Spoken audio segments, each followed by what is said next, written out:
Vamos lá. Mateus capítulo 4. Mateus capítulo 4, título: Jesus é tentado. Aqui na minha tá As- tentação no deserto. Mas tudo bem, manda bala. não, isso daí vai. Aí depende muito. A minha tá: Jesus é tentado, ou tentação no deserto. É, versículo 1. A seguir, Jesus foi levado pelo Espírito ao deserto, para ser tentado pelo diabo. E depois de jejuar 40 dias e 40 noites, teve fome. Então, o tentador, aproximando-se, lhe disse: Se és o filho de Deus, manda que essas pedras se transformem em pães. Jesus, porém, respondeu: Está escrito: Nem só de pão viverá o homem, mas de toda palavra que procede da boca de Deus. Então o diabo levou à cidade santa, colocou-o sobre o penáculo do templo e lhe disse: Se és o filho de Deus, atira-te abaixo, porque está escrito que aos seus anjos ordenará o teu respeito que te guardem, e eles te sustentarão pelas suas mãos, para que não tropeces em pedra alguma. Respondeu-lhe Jesus: Também está escrito: Não tentarás o Senhor teu Deus. Levou ainda o diabo a um monte muito alto, mostrou-lhe todos os reinos do mundo e a glória deles. Ele disse: Tudo isso te darei, se prostrado, se prostrado me adorares. Então Jesus lhe ordenou: Retira-te, Satanás, porque está escrito: Ao Senhor teu Deus adorarás e só a ele darás culto. Com isso, o deixou, o deixou o diabo, e eis que vieram os anjos e os serviram. Alguém quer comentar algo até aqui?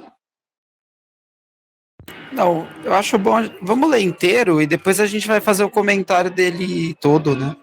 Ah, tá bom. Jesus começa a pregar. Ouvindo, porém, Jesus que João fora preso, retirou-se para a Galiléia. E deixando Nazaré, foi morar em Cafarnaum, situada à beira-mar nos confins de Zebulon e Naftali, para que se cumprisse o que fora dito por intermédio do profeta Isaías: terra de Zebulon, terra de Naftali, caminho do mar além do Jordão, Galileia dos gentios. O povo que jazia em trevas viu grande luz, e aos que viviam na região e sombra da morte resplandeceu-lhe a luz. Daí por diante passou Jesus a pregar e a dizer: Arrependei-vos, porque está próximo o reino dos céus. A chamada dos primeiros discípulos. Caminhando junto ao mar da Galileia, viu dois irmãos, Simão, chamado Pedro, e André, que lançava as redes ao mar, porque eram pescadores. Ele disse: Vinde após mim, e eu vos farei pescadores de homens. Então eles deixaram imediatamente as redes e o seguiram. Passando adiante, viu outros dois irmãos, Tiago, filho de Zebedeu, e João, seu irmão, que estava no barco em companhia de seu pai, consertando as redes, e o chamou. Então eles, no mesmo instante, deixando o barco e seu pai, o seguiram. Jesus cura os enfermos. Percorria Jesus toda a Galileia, ensinando nas sinagogas, pregando o evangelho do reino e curando toda sorte de doenças e enfermidades entre o povo. E a sua fama correu por toda a Síria. Trouxeram-lhe então todos os doentes acometidos de várias enfermidades e tormentas, endemoniados, lunáticos e paralíticos, e ele os curou. E da Galileia, Decápolis, Jerusalém, Judeia e da além do Jordão, numerosas multidões o seguiram. Muito bom. Finalizou. Maravilha. Então vamos começar aqui as considerações. Eu sempre faço um monte, né? Aqui está falando de um jejum que Jesus fez de 40 dias, né? O que eu Uhum. queria colocar aqui? Esse processo de jejum, ele é aplicado a várias pessoas extremamente religiosas na história da humanidade. Só citando aí a doutrina cristã judaica, né? Você tem Moisés também, né? Eu acho que o Pedro pode até falar melhor sobre Moisés. E citando o budismo, você tem Buda, tá? Buda também é que eles não falam o tempo exato, mas foi alguma coisa entre 40 dias também. Buda também foi para baixo de uma árvore jejuar por 40 dias, tá? Então, todo mundo nessa história da humanidade que alcança uma espiritualidade extremamente elevada foi para algum lugar desértico jejuar e meditar por 40 dias. Isso é extremamente interessante. Se você quiser falar mais sobre o Moisés, Pedro? Então, o deserto sempre foi um local de, vamos dizer assim, encontro com Deus, né, na Bíblia. Muitas vezes, muitos personagens bíblicos, eles, quando estavam no deserto, é quando acontece algo sobrenatural, né? Seja com Jacó, seja com Moisés, Jesus. E então, assim, é uma forma de demonstrar a nossa dependência de Deus, sabe? Então, quando a gente está em solidão, sozinho, sem barulho, sem intervenções de pessoas, é o momento que a gente consegue se conectar melhor com Deus, né? Então, Jesus foi para o deserto, a Bíblia diz que para ser tentado, e, e tem um ponto interessante, porque não foi só um jejum, porque Adão, ele pecou no jardim. O pecado de Adão foi exatamente comida, né? Então Jesus chega e, e fica 40 dias sem comer para provar para Adão que ele poderia ter obedecido a Deus. Então Jesus chega e fala que é muito melhor obedecer a Deus do que se alimentar, né? Então a gente vê que Jesus ele venceu no deserto em paralelo com a queda de Adão no paraíso. Mas ele se baseou no Moisés para fazer isso. Não necessariamente, né? Moisés ele também ficou 40 dias sem comer e a Bíblia diz que sem beber nada, né? Mas o Jesus ele teve outro objetivo. Não se assemelhava a Moisés, apesar de Jesus ser parecido com Moisés. Tinha muitas profecias, né? Que relacionava o Messias a Moisés. Tanto que quando perguntam para Elias se ele era, se Jesus seria o profeta ou se ele seria o Messias ou se ele seria, eu não lembro como que era. Então, tipo assim, meio que relacionando a profecia que Moisés também falou lá e tal sobre. Não, eu não sei se foi Entendi. Moisés, agora não lembro, mas o Antigo Testamento relacionando Jesus a Moisés, sabe? Porque eles são muito parecidos.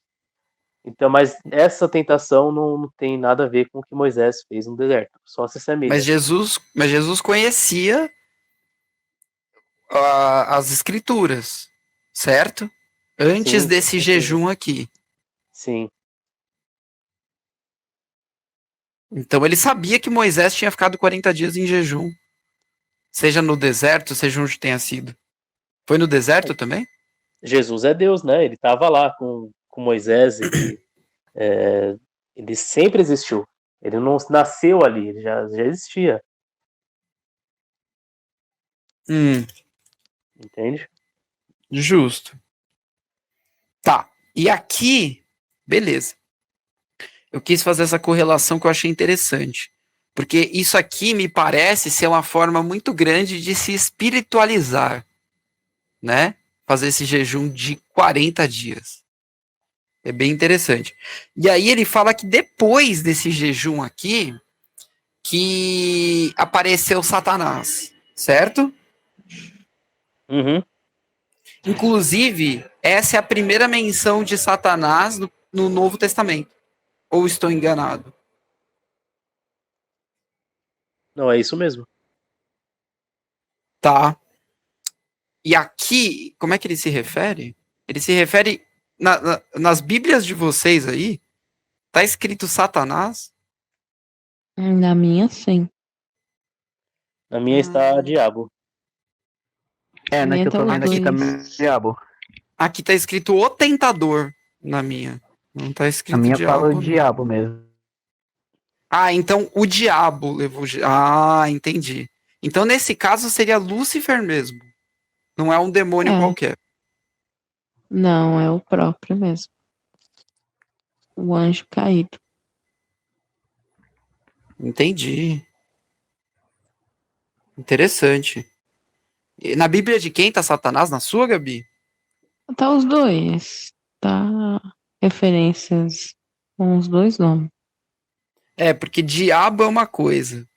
Satanás é outro. Por mais que a gente veja que é a mesma coisa, se você pegar a etimologia o diabo tem um significado, né? Diabo, o significado é Lúcifer. Mas se você Sim. pegar a etimologia da palavra Satanás do judaico, isso eu tô me referindo ao judaico arcaico, e Sim. Satanás tem uma conotação de opositor.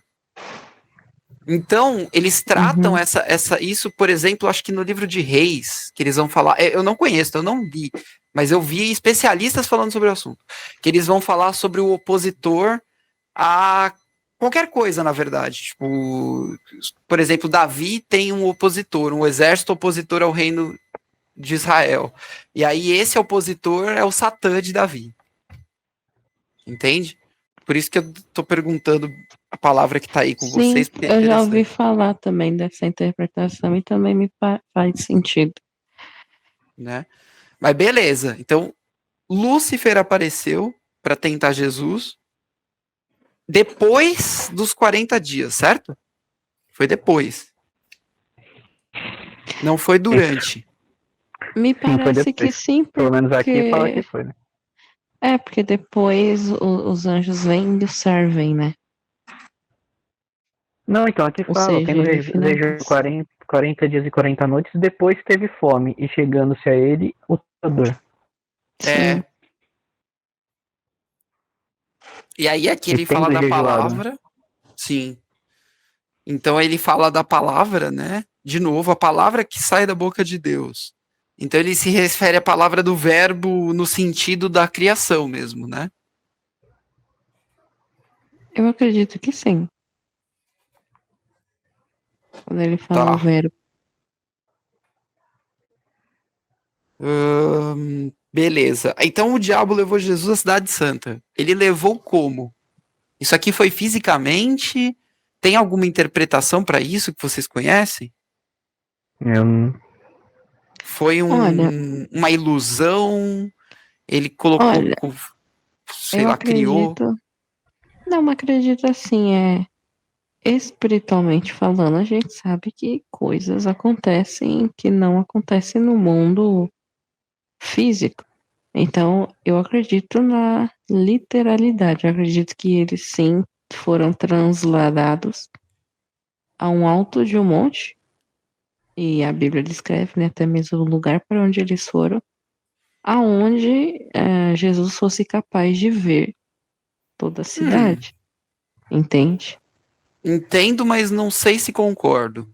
Explico. Uhum. Sendo Jesus Deus, o diabo teria gerência para conseguir teleportar Deus para outro lugar? Naquele teria gerência. A Bíblia diz que o diabo, ele. Como é que eu posso explicar? Ele tem seus. Como é que se fala? Seus poderes, entende? Ele não tá.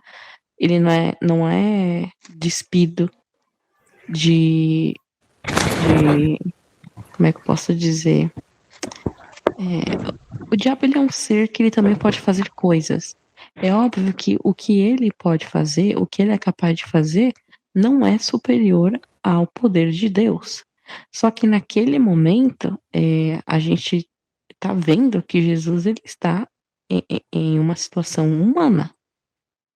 Ali Jesus durante não toda a está. passagem dele, né? Durante toda a passagem dele na Terra, certo? Sim, sim. Ele é Deus Então, e ele é homem.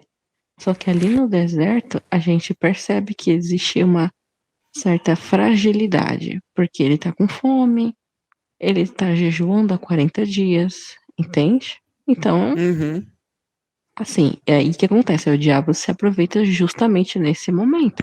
Por que que o diabo vai nesse momento até Cristo? Porque sabe que ele sente fome, ele tem debilidades físicas, porque tá sem comer. Então ali ele começa a fazer uma série de propostas, e não é diferente com levá-lo até um alto de um monte, por exemplo, com o poder que o diabo tem dentro da sua alimentação também, entende? uhum. Justamente para tentar convencê-lo. Eu quero te convencer. Então ele usa ali o que ele tem para tentar convencer a Cristo. Inclusive levar ele no alto de um monte, mas a gente vê que não dá certo, porque Cristo tem o entendimento da palavra. É assim que eu interpreto. Então, e Apocalipse, capítulo 7, fala também de 4 anjos que estão retendo os ventos que, que cairão sobre a terra, né? Sim. Para que não façam estragos na terra, nem no mar, nem nas árvores, até que marquemos a testa dos servos, né? Então a gente vê, Hum. lógico, é simbólico, né? Mas a gente vê, Apocalipse mostra 4 anjos retendo a destruição do planeta Terra. Então, imagina a força que tem os anjos, né? Muito superior à nossa força, à nossa velocidade, ou qualquer coisa. Se a gente vê muitos outros relatos dos poderes dos anjos, tamanhos e etc. Sim. Então, Exato. quando a gente está falando de Satanás, que era o anjo, que era o anjo lá do céu, um dos mais poderosos, né? E estando do lado de Jesus, ele tinha muitos poderes para tentar Jesus também, né? Inclusive, a primeira foi a do pão. Exato. Então não tem nenhuma Tá. contradição. Então, não, pegou, levou rapidinho lá para onde ele queria. Ele tem velocidade. Ele só não tem o poder de estar ao mesmo tempo em todos os lugares como Deus tem. Isso o diabo não tem. O diabo ele só pode estar em um lugar só. Então, tipo, essa Mas gente vê Jesus que nessa condição também não tinha. nessa Hum, condição não. Na Ele estava como condição de homem. homem, não. Mas ele Tá. poderia, mas Jesus ele tinha o poder de desaparecer, por exemplo, como ele uma hora tentaram matar Jesus lá e ele do nada sumiu. Como ele fazia isso? Não sei, mas ele fazia. Ah, essa é a interpretação daquele. Ele desaparecia? Ah, o que eu Em entendi alguns dessa momentos, parte aí sim. do evangelho é que é mais pra frente isso, né? Mas o que eu Isso, bem mais pra entendi dessa frente. parte do evangelho é que ele só se retirou do local. Mas como que uma galera queria matar ele do nada ele saiu? Pode ser também que ele tenha confundindo a cabeça do pessoal. Não dá pra saber, né? Aham. Interessante. A Esther tá quietinha e geralmente ela tem muitas respostas pras perguntas. Não, por enquanto eu tô só ouvindo mesmo. Tá. Daqui a pouco. Então Agora, vamos lá. outro ponto também interessante, né? Logo no começo, quando fala o Espírito Santo levou Jesus ao deserto para ser tentado. Então, é um ponto Aqui tá interessante falando também. pelo Espírito. Jesus Sim. foi conduzido pelo Espírito ao deserto. Uhum. Aí tá falando Espírito Santo? Sim. Entendi.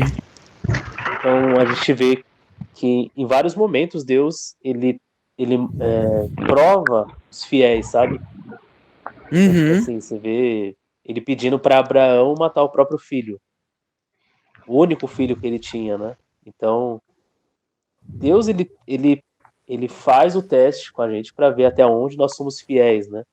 E com Jesus não foi diferente. Jesus ele teve que passar pela provação para nos salvar. Então ele Eu acho que passou e não caiu, né? um bom exemplo disso também é Jó, né? Uhum, Jó também exatamente. é um exemplo de Vários assim. outros, vários outros. É, Você vê Daniel, você vê muitos personagens que foram tentados e se mantiveram fiéis a Deus. E aqui tem uma questão também, né? Uma questão que para mim é muito importante. Que Eu não sei se vocês já ouviram essa palavra, pré ou pós-lapsariano.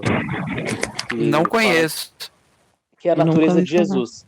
A natureza de Jesus. Se a natureza de Jesus ela era como era a de Adão, ou se a natureza de Jesus era que nem a nossa, pós o pecado. E aí, tem alguns pastores que falam que Jesus foi tentado como nós somos tentados todos os dias. Só que eu não concordo com essa visão de que Jesus foi tentado como a gente. Ele foi tentado semelhante a nós. Então, por exemplo, Jesus ele tinha a natureza de Adão. O que é a natureza de Adão? Ele não conheceu o pecado. Jesus nunca teve raiz do pecado como nós temos. Então a gente já nasce com a raiz do pecado. Jesus não nasceu com essa raiz. Então ele não tinha tendência para o mal. Quando a gente nasce, como a gente tem a raiz do pecado de Adão, então a gente nasce com a tendência para o pecado. Então o pecado para nós é gostoso. Para Jesus não. Entendi. Então Jesus não tinha a mesma tendência que nós temos. A tendência de Jesus sempre era para o bem e não para o mal. Então Jesus nunca foi tentado, tipo assim, o diabo vai colocar uma mulher pelada na frente de Jesus e ele vai ser tentado agora. Não. A tendência de Jesus nunca foi essa. Então seria a mesma coisa de colocar um alface para me tentar. Não vou ficar tentado com alface. Não é bom para mim. Entendi. Porque isso corresponde no budismo. O demônio Mara colocou um monte de mulheres para tentar o Buda durante esse jejum dele também. Entendeu? Uhum. Olha que interessante. E não é o caso de Jesus. A tentação de Jesus nunca foi para o mal, sempre foi para o bem. Então, por exemplo, qual foi a tentação dele? Se você é filho de Deus, faça um milagre agora, de transformar a pedra em pão, você vai comer. Beleza, isso não é um pecado, né? Mas seria porque quem está tentando ele é Satanás. E ali ele tinha que cumprir o propósito de Deus. Outro exemplo aqui, né? Satanás falou assim, eu vou te dar tudo. Por exemplo, Jesus ele veio para resgatar a gente. Para resgatar esse planeta. O que seria mais fácil para Jesus? Aceitar a oferta de Satanás. Satanás está dando o reino, está dando o planeta inteiro para Jesus governar. Só que não era esse o objetivo de Jesus. Jesus sabia que o objetivo dele seria a cruz. E não ali a oferta de Satanás de receber assim fácil, né? Então, as tendências de Jesus nunca foi para o mal, mas sim para o bem. Então, que mal há você governar o mundo, né? Resgatar as pessoas. Ali tinha. E também, é lógico, adorar Satanás em seguida, antes disso. Ótima observação, Pedro. Gostei mesmo. Entendi. Interessante. Não, Gente, desculpa esse barulho aqui. Desculpa esse barulho de também. fogos aqui, porque tem algum jogo time. É que o time idiota. São Paulo ganhou do Corinthians. Ganhou, nem jogou? Já jogou? Jogaram hoje. O São Paulo aconteceu um milagre e o São Paulo ganhou do Corinthians. Mesmo. Eu ia falar que um time idiota tava jogando com outro time idiota. Fala aí. É interessante a gente lembrar também que antes de ser tentado, antes de ser conduzido para o deserto, ser tentado, Jesus foi batizado, né? Ele se batizou e aí veio uma voz dos céus de Deus dizendo publicamente, né? Esse é meu filho amado em quem tem prazer, em quem me comprazo. Então eu acho que o diabo também tentou, né, justamente essa questão da filiação, né? De fazer Jesus provar algo que ele não precisava, porque ele já tinha a aprovação de Deus, já tinha ouvido aquela voz. Então, tanto que a primeira tentação é o diabo falando, se você é filho de Deus, então, tipo, se você é o bichão, faz isso daí, sabe? Essa questão de provar, né? E aí estaria, não sei, tocando no orgulho, né? Então, é uma observação aí que eu tenho comigo. Sim, interessante. Tá, deixa eu ir um pouco adiante aqui.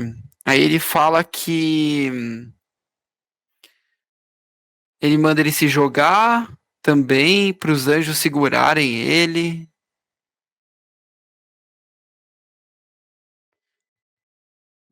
Jesus lhe respondeu, também está escrito, não tente ao Senhor seu Deus. Ele responde a retórica do diabo com outra retórica, né? Não tente o Senhor seu Deus. De novo, o diabo levou Jesus a um monte muito alto e lhe mostrou todos os reinos do mundo e a grandiosidade deles. Disse-lhe, tudo isso eu te darei se de joelhos me adorares, né? Isso também mostra uma burrice, né, da parte do diabo, né? Porque se ele é filho de Deus, é óbvio que ele identificaria esse tipo de coisa. Na verdade, burrice não. Eu acho que é o contrário. Que Satanás, ele usa a própria palavra de Deus para confrontar Deus.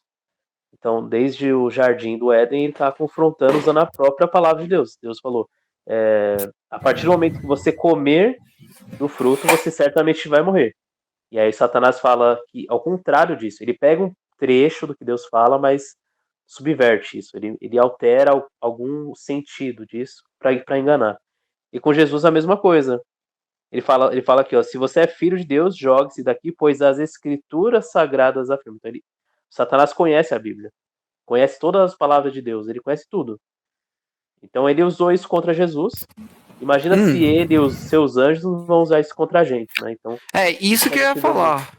E os anjos, eles não são oniscientes, né? Segundo muitos estudiosos disso. Então, ele estudou as escrituras, né? Sim, ele estuda muito, ele conhece tudo. Tem um cara que conhece a Bíblia, é o Satanás, velho. Entendi. É que não é que eu não consigo pensar que ele estudou, né? Ele, na verdade, como ele é anjo, ele foi criado antes do próprio homem. Então, ele viu tudo acontecer também. Exatamente, não é uma questão de estudo humano, né? De consulta, revisão e tudo mais. É por saber mesmo, por estar lá mesmo desde o início. Ele fica lá acompanhando as coisas, tipo, porque ele também não pode estar em mais de um lugar ao mesmo tempo, né? Não. Que a gente também entraria aí numa questão que eu acho que transcende a Bíblia, né? Essa questão dos anjos aí. Ela é bem complexa, né? Não é questão de precisar estar em todos os lugares para saber o que acontece. Imagina que hoje, por exemplo, nós não estamos em todos os lugares ao mesmo tempo, mas nós recebemos uma quantidade de informação absurda.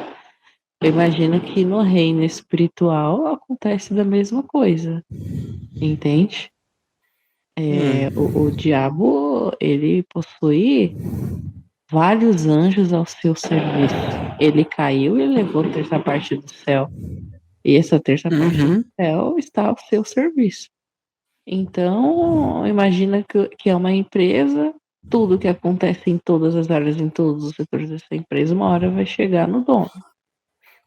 Então, acho que é assim que ele adquire o conhecimento dele ao longo da humanidade, desde quando ele caiu e passou a viver como anjo caído.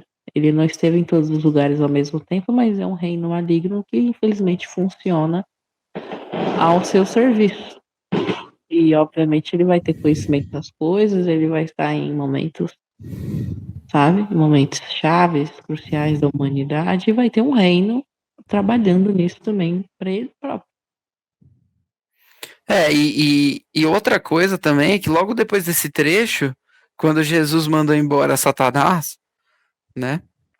Ele... De novo, ele reforça uma coisa que eu ouvi um rabino falando hoje, num vídeo que eu estava assistindo, que o maior pecado para os judeus é a idolatria. Que é aquele, acho que é o segundo mandamento. Não me lembro. Primeiro e segundo. É idolatria a outras coisas, né? Enfim. E aí aqui, de novo, no quarto capítulo do novo mandamento, logo no início, ele está falando aqui, vai embora Satanás, pois está escrito, adore o Senhor seu Deus e somente a ele preste culto. Então aqui Jesus já faz referência em Mateus ao culto a Deus. Tanto que o nome de Jesus significava, tinha um significado que era Deus seja louvado, não é? Vocês lembram do significado do nome de Jesus? De Jesus? É. Não me lembro. Do verdadeiro nome, né? Que era, eu acho que o significado era Jesus, Deus seja louvado. Sei que Cristo é crucificado, né? Emanuel. É Deus conosco, né? Deus conosco. Isso aí. Emanuel é Deus Deus conosco. Ah, Emanuel. Emanuel é Deus conosco.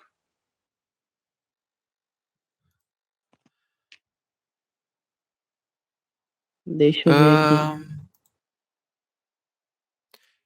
Não, é porque é interessante a gente ver isso. Deixa eu ver. Deus salva. Deus salva. Achei aqui. Pode falar, Pedro.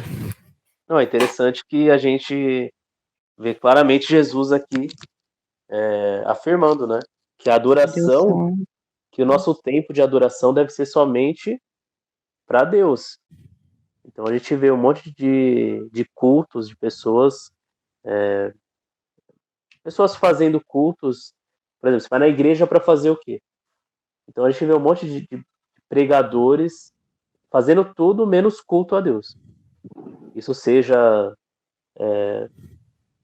na igreja católica, é uma crítica, né?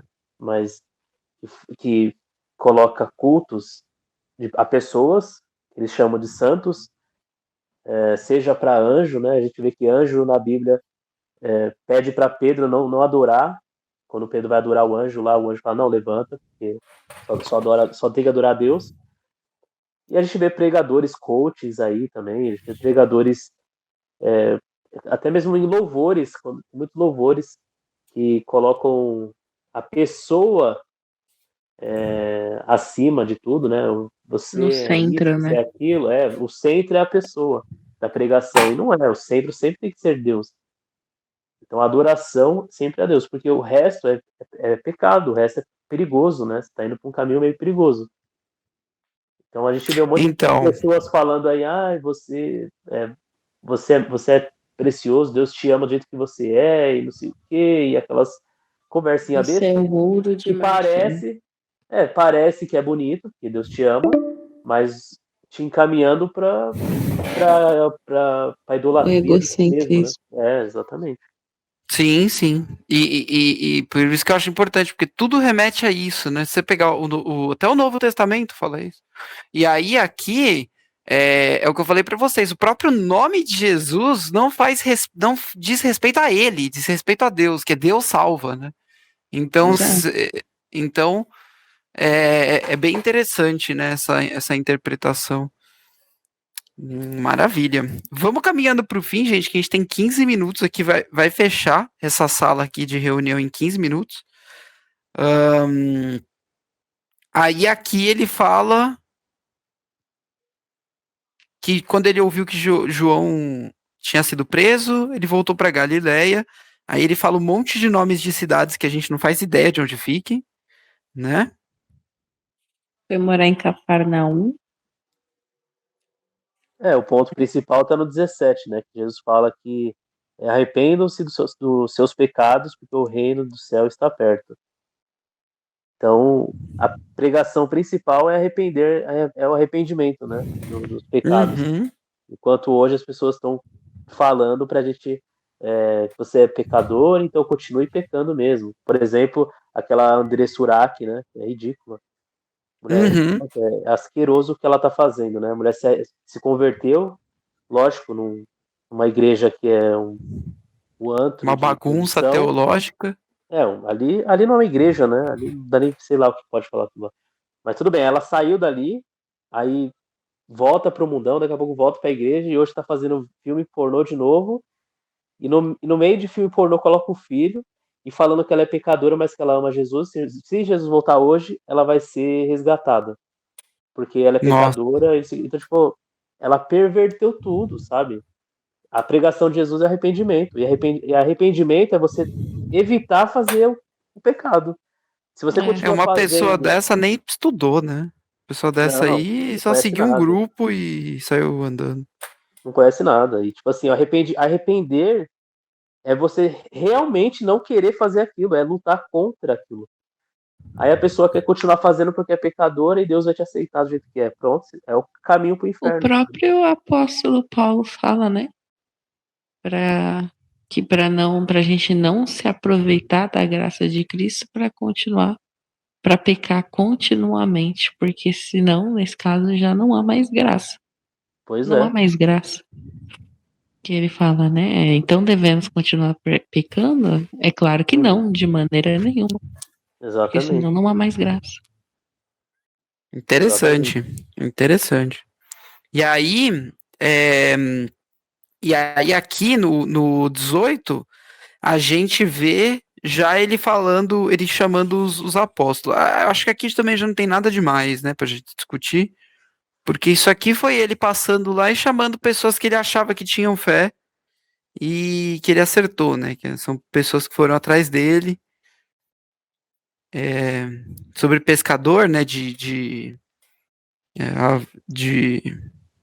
pescador de peixes e pediu para chamar para ser pescador de gente, né? Uhum. É claro que aí eu também acredito que Jesus, na sua onisciência, porque ele também era Deus, ele sabia exatamente quem ele ia chamar, né? Mas Não nessa foi natureza humana não era Deus ainda. Não com a onisciência de Deus, né? Tanto que ele se Então, reportava a Deus. Mas ele tinha o Espírito guiava, o Espírito sempre o guiou. Sim, com Entende? certeza. Mas tem alguns versículos que dizem que Jesus sabia o que se passava no coração e na mente das Na pessoas. mente, exatamente. Né? A natureza divina dele nunca o deixou porque ele ali estava como homem. E ele sabia mesmo, e de fato sabia, porque os escribas, fariseus, os sacerdotes resmungavam, reclamavam, falavam mal dele, cochichavam entre si, pensavam, buscavam enganá-lo e pegar ele em pegadinha, sabe?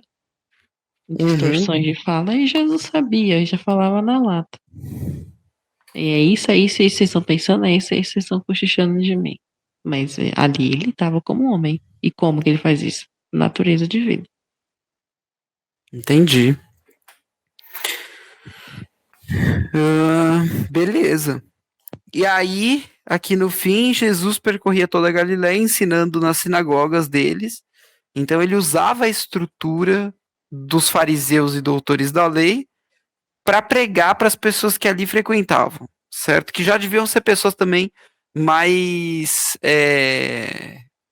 mais espiritualizadas, né? Que também eu acho que assim como hoje, não é todo mundo que vai para a igreja, certo? Tem um percentual das pessoas que seguem mais e seguem menos. Então, indo pregar nas sinagogas, ele estava pregando para as pessoas que já estavam buscando também uma espiritualidade maior. Aí eu já não sei. Aí eu já não sei se as sinagogas elas eram abertas e aí você conseguia reunir uma grande quantidade de pessoas que iam por tradição, porque em algum momento da semana ou do mês tinham que estar lá, ou se realmente iam as pessoas que foram designadas para de estudo e ensino. Aí eu já não sei. Algum de vocês já viu ruínas de uma sinagoga antiga? Sabe dizer isso aí? Se eram ambientes fechados? Essa é uma dúvida que eu tenho. Eu acredito que seria aberto, sabe? A sinagoga, para mim, na minha visão, sempre foi aberta para as pessoas, para judeus, óbvio, né? Ah, sim, mas seria mais complicado, mas não que mas é um prédio. proibissem. É uma casa, certo? Isso, Era sim, uma casa. Sim. E aí ia lá a turma que queria ir. Eu vi o Rodrigo Silva falando esses dias sobre essa sinagoga de Cafarnaum, e ele falou que tem lá essa sinagoga ainda, e que é um lugar bem emocionante, porque lá se tem certeza que Jesus esteve lá, né? Que ele estava falando sobre Israel e sobre os pontos em que Jesus esteve ou não esteve, ou que não é certeza que Jesus passou, entendeu? E aí ele falou que essa sinagoga de Cafarnaum é certeza que Jesus esteve lá. Então, interessante. Interessante. Você viu, Fábio, que aqui não tem moleza, né? A gente pega todos os detalhes do negócio aqui. Aham, sim, tô vendo. Curando toda a doença e enfermidade do povo. Então, aqui, depois do jejum de 40 dias, ele já estava curando enfermidade, curando doença da turma. Sua fama se espalhou por toda a Síria. Aqui ele está falando de enfermidades, dores, os endemoninhados. Eu achei interessante esse termo, endemoninhado, porque ele sugere que o demônio fez ninho na pessoa. Esse termo, né? Pelo menos ao ouvir você interpreta isso. Então é muito interessante. Nossa, realmente, eu não tinha reparado nisso, tá? Endemoninhados mesmo. Em todas as Bíblias, que eu já fui ver várias versões. Eu vou até Esse consultar aqui no grego. Aqui no grego. endemoninhados. Sugere que o Sim. demônio faz ninho na pessoa. Interessantíssimo isso. Em grego Mas que faz tá sentido. falando daimonisomai, que é realmente. Cadê? Na opinião dos judeus, seus corpos eram invadidos por demônios que os possuíam, não apenas para afligi-los com males, mas também para destronar sua razão e tomar seu próprio lugar. Olha que interessante. Olha só. Consequentemente, Interessantíssimo. possuídos eram compelidos a expressar a mente e consciência dos demônios que neles residiam. E aí, interessante. E aí na sua Bíblia, Gabi, tá escrito aí, enfermidade? Não, na sua Bíblia tá escrito lunáticos. Na minha tá escrito epiléticos, né? Aqui tá. Na que eu tô vendo tá lunáticos também. Lunáticos e Interessante. paralíticos. Que eu acho que eles consideravam tudo que era maluco, naquela época, lunático, né? Eu acho que é uma forma de se referir a maluco. E ele curava isso também. Então a gente sabe que era uma enfermidade. E insanidade. Interessante. E paralíticos também, né? Aí depois a gente vai ver vários casos no decorrer aqui do Novo Testamento, tá? E as multidões, numerosas multidões o seguiam, vindas da Galileia, da Decápole de Jerusalém, da Judéia e do outro lado do Jordão.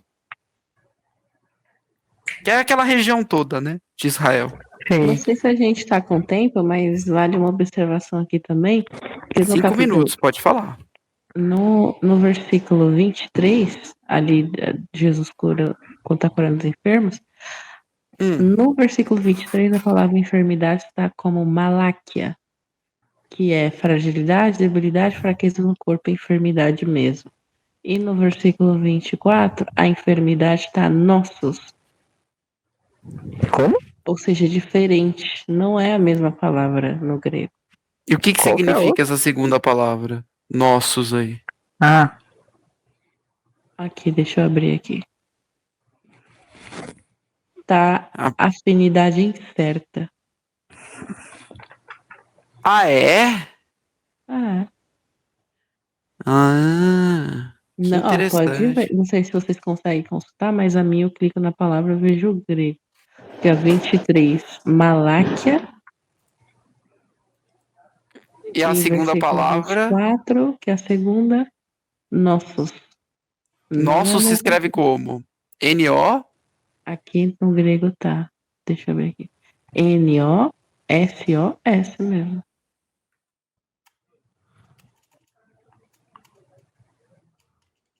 Nossos. O que significa nossos em grego? Eu acho que eu vou perguntar para um grego. Eu vou perguntar vem cá. pro Google. O que significa isso? Nossa, elemento de formação das palavras que exprime a ideia de doença, do grego nosos, moléstia, partilhar como referência. Deixa eu ver. Interessante. Moléstia. Aqui tá dizendo que é o referente a isso. É um elemento de formação das palavras gregas que exprime a ideia de doença. Doença. Anagrama, sono. Ah, não, mas isso aqui é outra coisa. Aqui deve ser diferente. É enfermidade de fraqueza no corpo. Uma pessoa que é fraca, né? E essa daqui deve ser uma doença um pouco mais grave, E talvez. uma doença adquirida, né? Pode ser também. Todos os lugares que eu tô olhando tá no mesmo jeito. Doenças adquiridas e doenças de debilidade, pessoas desnutridas. E nosos é uma doença física. A outra é mais mental, né? Essa daqui é uma doença física. Porque ele faz uma diferenciação entre duas palavras, que é nosos e logos. E logos em grego é a mente consciente.